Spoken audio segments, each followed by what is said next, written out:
Dear friends, आज हम लोग फिर टेंस की क्लास में हैं। आज हम लोग प्रेजेंट कंटिन्यूअस टेंस के बारे में पढ़ेंगे। इसके पहचानने के क्या तरीके हैं, फिर इसका स्ट्रक्चर क्या है, फिर इसका ट्रांसलेशन कैसे बनाएंगे, और फिर हम लोग सिंपल प्रेजेंट टेंस का इंट्रोगेटिव नेगेटिव कैसे बनाते हैं, कंटिन्यूअस का कैसे बनाएंगे, इसको आज के वीडियो में देखेंगे। और फिर प्रेजेंट परफेक्ट के बारे में हम लोग पढ़ेंगे। तो सबसे पहले हम लोग जान लें कि टेंस का जो प्रेजेंट टेंस का जो दूसरा भाग है वह है प्रेजेंट कंटिन्यूअस और प्रेजेंट प्रोग्रेसिव और प्रेजेंट इम्परफेक्ट टेंस। इसको हिंदी में सतत वर्तमान काल भी कहते हैं। वाक्य पहचानने के तरीके हैं: जिस हिंदी वाक्य की क्रिया के अंत में रहा, रहे, रही के बाद है, हैं, हो, हूं इत्यादि मौजूद रहते हैं उसे प्रेजेंट कंटिन्यूअस और प्रेजेंट प्रोग्रेसिव और प्रेजेंट इम्परफेक्ट टेंस का वाक्य कहते हैं। हम सभी जानते हैं कि ऐसे जो वाक्य होते हैं वे ये दर्शाते हैं कि काम अभी जारी है वर्तमान काल में, और जारी है तो सेंस ये है कि वो काम अभी पूरा नहीं हुआ है। इम्परफेक्ट है, परफेक्ट नहीं है, इसलिए इसका नाम इम्परफेक्ट भी है। और जारी है तो कंटिन्यू है चूंकि, इसलिए इसका नाम कंटिन्यूअस पड़ा। और यह काम सतत विकासशील है, विकास कर रहा है काम, इसलिए इसका नाम प्रेजेंट प्रोग्रेसिव टेंस भी रखा गया। अब हम लोग जान लेंगे कि इसका स्ट्रक्चर क्या है। इसका स्ट्रक्चर है सब्जेक्ट प्लस एम और इज और आर प्लस V4। V4 का मतलब है कि V1 में ING हम लोग लगाते हैं, उसको V4 कहते हैं। और उसके बाद हम लोग ऑब्जेक्ट रखते हैं। और यदि वाक्य उससे भी ज्यादा लंबा है तो हम रेस्ट वर्ड्स ऑब्जेक्ट के बाद रखते हैं। तो सबसे पहले हम लोग सिंपल सेंटेंस को देखेंगे, उसके बाद उससे लंबे वाक्य को देखेंगे, और फिर उससे भी लंबे वाक्य को देखेंगे। तो यहाँ स्ट्रक्चर में सबसे पहले सब्जेक्ट है, हम लोग चर्चा कर लिए हैं सब्जेक्ट क्या होता है। और यहाँ ये चर्चा करना आवश्यक है कि सब्जेक्ट के बाद एम और इज और आर है। एम कहाँ लगेगा, इज कहाँ लगेगा, आर कहाँ लगेगा, इसकी चर्चा हम लोग कर लेंगे। तो हम लोग जान लें कि आई एक ऐसा सब्जेक्ट है जो पिकुलियर व्यवहार करता है और इसके साथ हमेशा एम ही लगता है। उसके बाद जितने भी दुनिया में प्लुरल सब्जेक्ट हैं उसके साथ आर लगता है, चूंकि आर खुद अपने आप में प्लुरल है। हम लोग जान लें कि एम इज आर जो है टू बी फॉर्म का हेल्पिंग वर्ब है। टू बी का मतलब होना, इसका प्रेजेंट टेंस में स्वरूप होता है am is are, am is are, और इसका पास्ट में वाज वेयर, और इसका फ्यूचर में शैल बी और विल बी होता है। हम लोग जान लें टू बी फॉर्म का जो हेल्पिंग वर्ब है उसके बारे में, कि जैसे मान लीजिए हम लोग ये कभी कभी सोचते हैं कि ये टू बी जो है इसका मतलब होना होता है, और इसका प्रेजेंट टेंस में एम इज आर, ये हो गया प्रेजेंट टेंस में। इसका पास्ट में हो गया वाज वेयर, और इसका फ्यूचर में हो गया शैल बी या विल बी। मॉडर्न ग्रामर के अनुसार अब शैल का प्रयोग धीरे धीरे उठता जा रहा है और हर जगह विल का ही प्रयोग होता है। उसको हम लोग एक्सेप्ट करते हैं, लेकिन इसका जो फॉर्म होता है वो हम आपको बता दिए। तो आर जो है वह प्लूरल फॉर्म में अपने आप में है, और यह वी के साथ, दे के साथ, यू के साथ और एक से अधिक कोई भी नाम है उसके साथ लगता है। यू का मतलब तुम, आप, तुम लोग, आप लोग, यानी यू जो है वह तुम और आप के सेंस में भी अगर व्यक्त होता है तो उसके साथ भी आर का ही प्रयोग होता है, ये हम लोग जान। तो अब ये बिल्कुल आसान हो गया कि कहाँ एम का प्रयोग, कहाँ इज का प्रयोग, कहाँ आर का प्रयोग लगेगा। इसके बाद वर्ब का चौथा रूप, चौथा रूप का मतलब है जिसमें जिस V1 में आईएनजी हम लोग लगा देते हैं वो चौथा रूप हो जाता है। उसके बाद ऑब्जेक्ट हम लोग कर्म जानते हैं, और उसके बाद रेस्ट वर्ड्स। छोटा सा उदाहरण लेते हैं, पहले छोटे छोटे वाक्य का उदाहरण लेते हैं। जैसे मैं जा रहा, तो मैं, इसमें सब्जेक्ट आई हो गया, आई के साथ एम लगा, और इसका जाना गो, और उसमें आईएनजी हम लोग लगा दिए, गोइंग हो गया, आई एम गोइंग। वे लोग आ रहे हैं, दे आर कमिंग। वह पटना जा रहा है, he is going to Patna. मैं दिल्ली जा रहा हूं, I am going to Delhi. इस तरह से छोटे छोटे वाक्य। रमेश पढ़ रहा है, रमेश इज रीडिंग। अब इससे थोड़ा सा हम बड़ा वाक्य लेते हैं, जैसे वह खेलने के लिए जा रहा है। पिछले दिन हम लोग चर्चा किए थे कि टू लगे हुए वर्ब के 4 अर्थ होते हैं। जैसे टू रीड का मतलब खेलना, खेलकर, खेलने वाला और खेलने के लिए। एक बार और हम लोग समझ लेंगे कि टू लगे हुए वर्ब के 4 अर्थ होते हैं। जैसे टू रीड, तो टू रीड का मतलब हो जाएगा पढ़ना, पढ़कर, पढ़ने के लिए और पढ़ने वाला। ये 4 अर्थ हो जाएंगे। अब थोड़ा सा वाक्य अगर हम लंबा करते हैं, उसको हम देखते हैं, वह खेलने के लिए जा रहा है, he is going to play.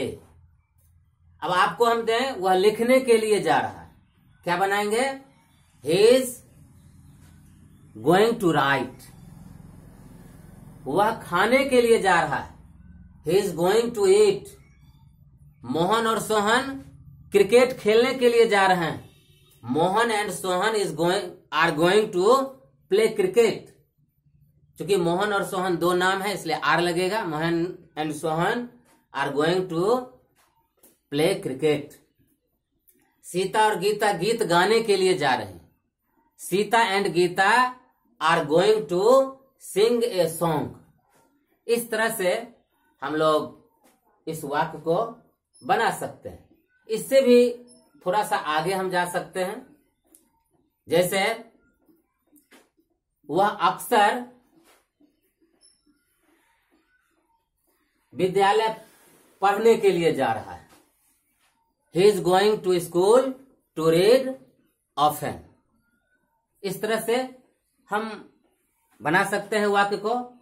अब चूंकि इस तरह के जो वाक्य हैं ये सामान्य वाक्य हैं, इसको हम लोग अफर्मेटिव सेंटेंस का वाक्य कहेंगे।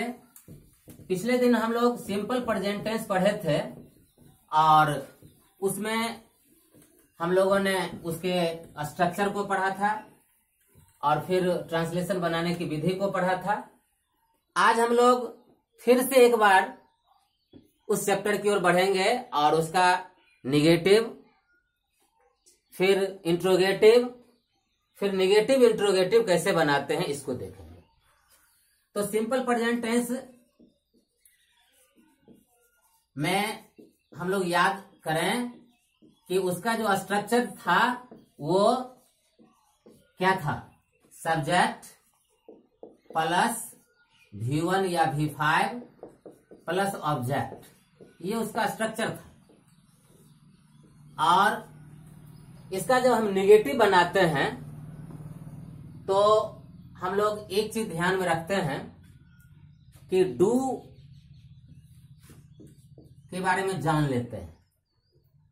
डू यह V1 है और अक्सर इसका जो इस्तेमाल होता है वो सिंपल प्रेजेंट टेंस के निगेटिव इंट्रोगेटिव सेंटेंस को बनाने में इसका इस्तेमाल होता है।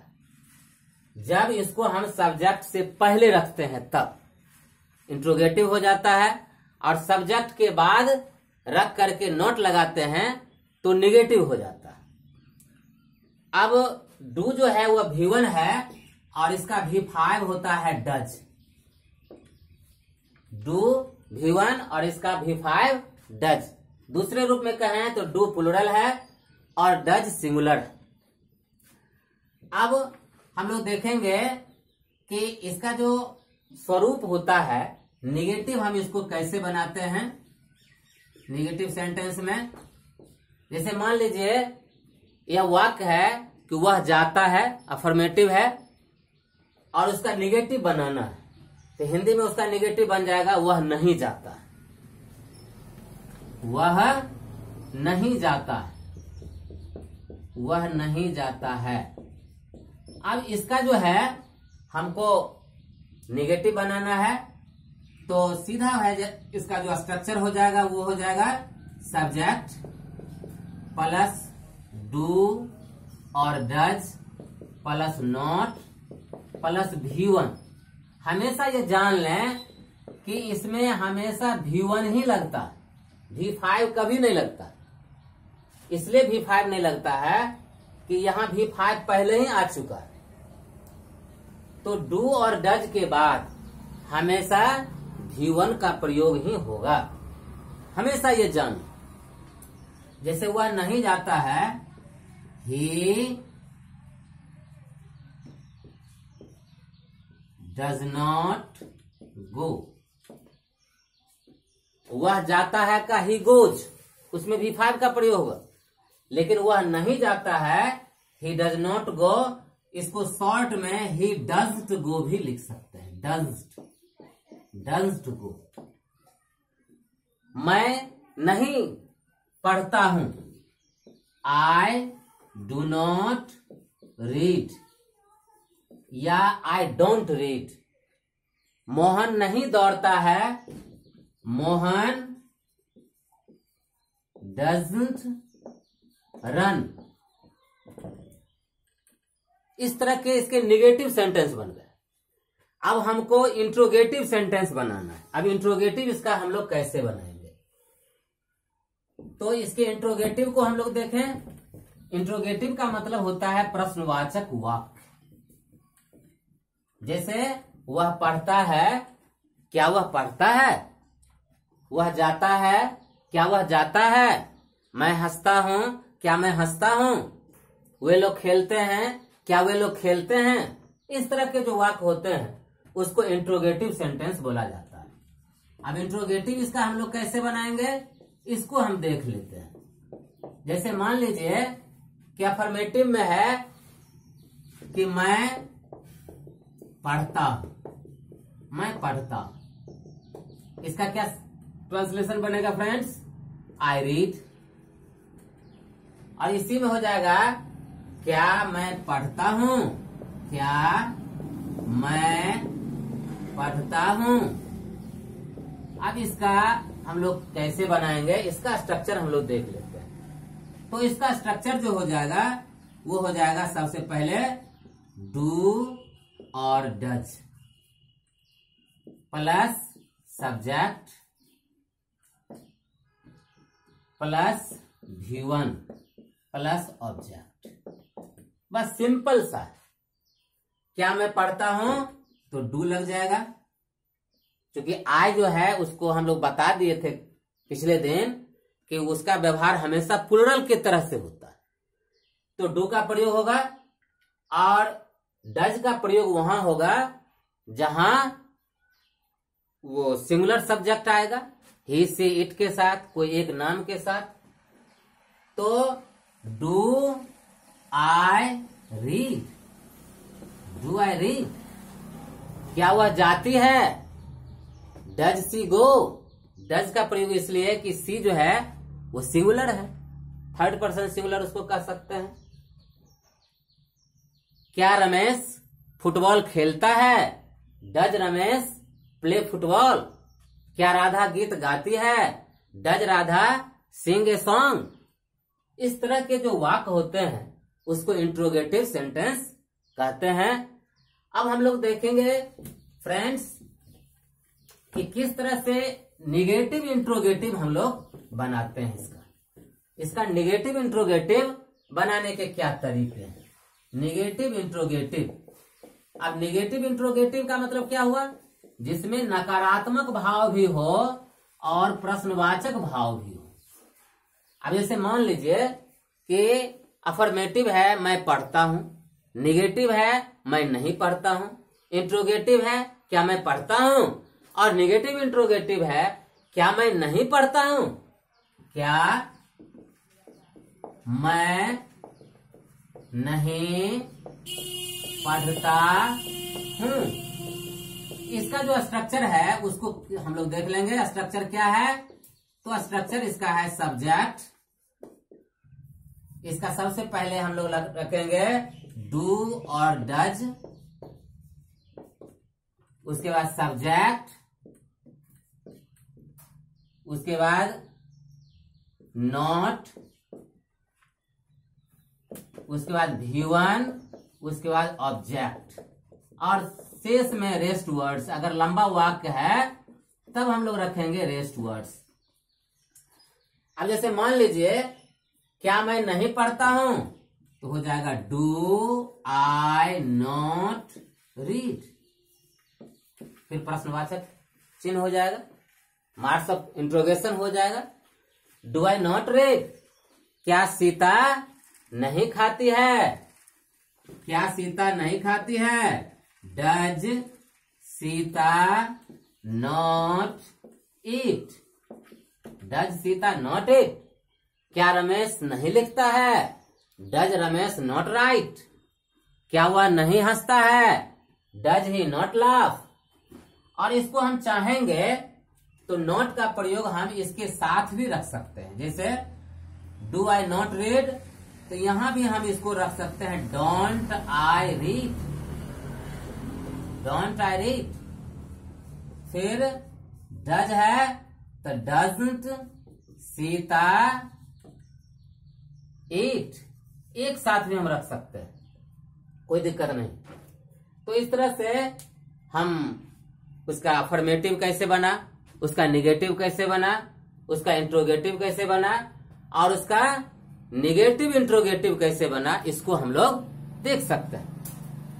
कुछ और भी वाक्य होते हैं कभी कभी कि इसमें चूंकि छोटे छोटे वाक्य हम लोग पढ़ते हैं और बच्चे सोचते हैं कि बड़े बड़े वाक्य कैसे बनेंगे। उदाहरण के लिए जैसे मैं पढ़ता हूं, बच्चे ये समझ लेते हैं, लेकिन इसी जगह पर यदि ऐसा वाक्य रहा कि वह जाता ही रहता है, वह जाता ही रहता है, वह खाता ही रहता है, इस तरह के भी वाक्य होते हैं जो सिंपल प्रेजेंट टेंस में ही है।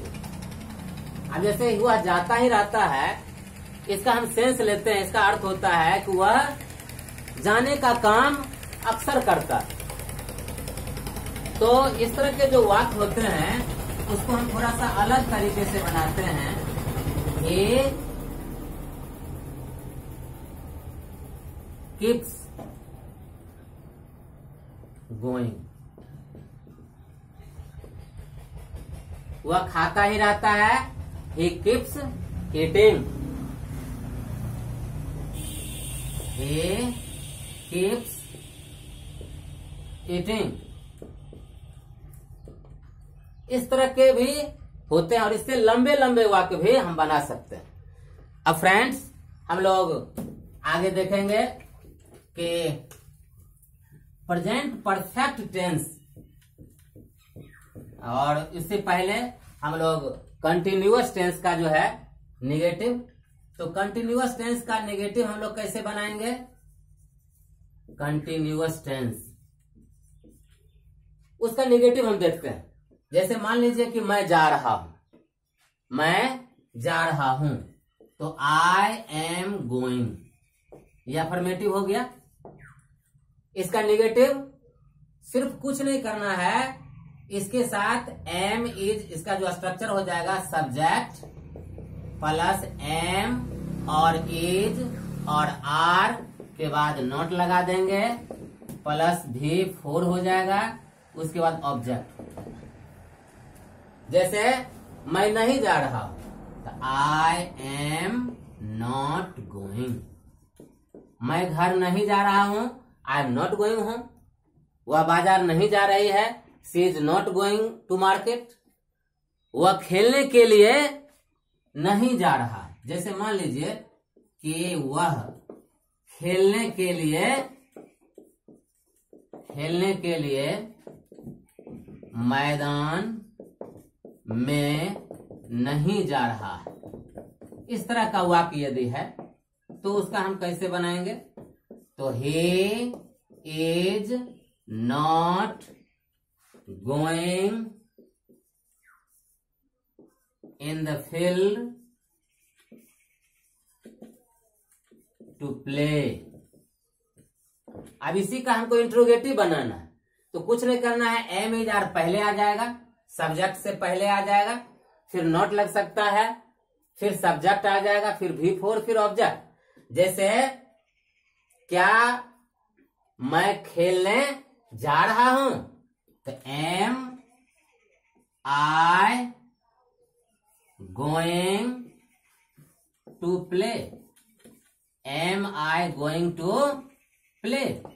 क्या सोहन घर जा रहा है, is Sohan going to house. इसी का निगेटिव इंट्रोगेटिव हो जाएगा, पहले हम लोग एम इज आर रख लेंगे, फिर सब्जेक्ट रख लेंगे, फिर नॉट रखेंगे, फिर V4 रखेंगे, फिर ऑब्जेक्ट रखेंगे। जैसे क्या सोहन खेलने के लिए नहीं जा रहा है, तो क्या हो जाएगा, is Sohan not going to play. क्या हम लोग बाजार नहीं जा रहे हैं, are we not going to market, are we not going to market. क्या हम लोग बाजार नहीं जा रहे हैं। जैसे मान लीजिए is Sohan not going to, is Sohan not going to play. क्या हम लोग बाजार नहीं जा रहे हैं, तो are we not going to market, प्रश्नवाचक चिन्ह हो जाएगा। इस तरह से हम उसको बना सकते हैं। अब हम लोग प्रेजेंट परफेक्ट टेंस के बारे में जानकारी ले लेते हैं और फिर शेष हम लोग अगले दिन जानकारी लेंगे। तो प्रेजेंट परफेक्ट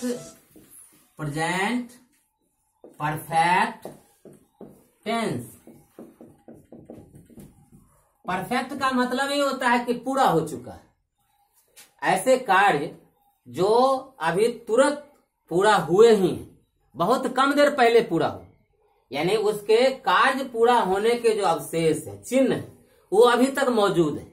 इस तरह के जो वाक्य होते हैं उसको प्रेजेंट परफेक्ट टेंस में रखते हैं।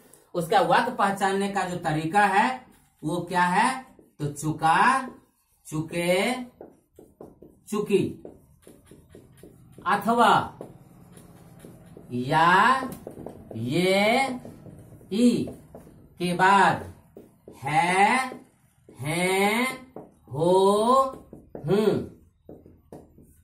इत्यादि लगे हुए रहते हैं। तो चुका, चुके, चुकी अथवा या, ये, ई के बाद है, हैं, हो, हूं इत्यादि लगे हुए हैं, तो हम सीधे समझ जाएंगे कि ये प्रेजेंट परफेक्ट टेंस के वाक्य। जैसे मैं पढ़ चुका, मैं पढ़ चुका। अब सीता घर आ गई है, सीता घर आ गई है। वे लोग लिख लिए हैं या वे लोग लिख चुके हैं, एक ही है। वे लोग लिख लिए हैं या वे लोग लिख चुके हैं। हम लोग खा चुके हैं, राधा नाच चुकी है, तुम खेल चुके हो। इस तरह के जो वाक्य होते हैं उसको हम लोग प्रेजेंट परफेक्ट टेंस में रखते हैं। और उसका जो स्ट्रक्चर होता है उसको हम लोग जान लें। स्ट्रक्चर जो होता है वो बहुत सिंपल है। आई, उसका सबसे पहले हम लोग सब्जेक्ट रखेंगे, उसके बाद हैव या हैज रखेंगे, उसके बाद V3 रखेंगे, उसके बाद ऑब्जेक्ट रखेंगे। अब जैसे मान लीजिए कि मैं पढ़ चुका, तो आई, और एक बात जान लीजिए हैव और हैज दोनों में, हैव जो है वो V1 है और हैज V5 है। हैव का मतलब रखना और यह V1 है, हैज V5 है। तो हैव का प्रयोग वही होगा जहां प्लूरल सब्जेक्ट है। आई चूंकि प्लूरल जैसा व्यवहार होता है, यू जिसका अर्थ तुम या आप भी हो सकता है, आप लोग या तुम लोग भी होता है, लेकिन उसमें हैव ही लगता है। तो आई, वी, दे, यू या एक से अधिक नाम, वहां हैव का प्रयोग। और जहां एक नाम या ही से इट, वहां हैज का प्रयोग। तो मैं पढ़ चुका हूं, आई हैव रेड। चूंकि रेड जो है V1 है, रेड V2 और इसका V3 भी रेड। तो आई हैव रेड। सीता घर आ गई है, तो Sita has come home. Sita has come home. वे लोग लिख लिए हैं, क्या हो जाएगा? They have written. They have written. तो इस तरह से हम लोग फ्रेंड्स ये देखें कि प्रेजेंट जो परफेक्ट टेंस है उसका इस तरह का वाक्य है। थोड़ा सा लंबा वाक्य भी हम इसको बना सकते हैं। जैसे मान लीजिए कि वह खाकर आ गई है, वह खाकर आ गई है। इस तरह का जो वाक्य है इसको भी हम इसी कैटेगरी में रख लेते हैं और इसी स्ट्रक्चर से इसको हम बना लेते हैं।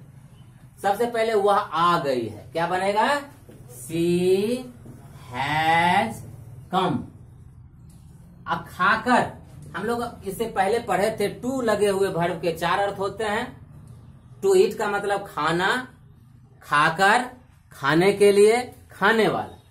तो खाकर का हम लोग बना लेंगे to eat. She has come to eat, वह खाकर आ गई। हालांकि इसको हम दूसरे तरीके से भी बना सकते हैं, हैविंग का प्रयोग करके भी। हैविंग ईटेन, हैविंग ईटेन,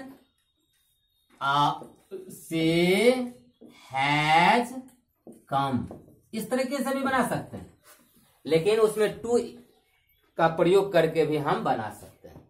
जैसे वह पढ़कर विद्यालय से आ चुका है, वह पढ़कर विद्यालय से आ चुका है। He has come from school to read. या having read, she has come from school. इस तरीके से भी बना सकते हैं।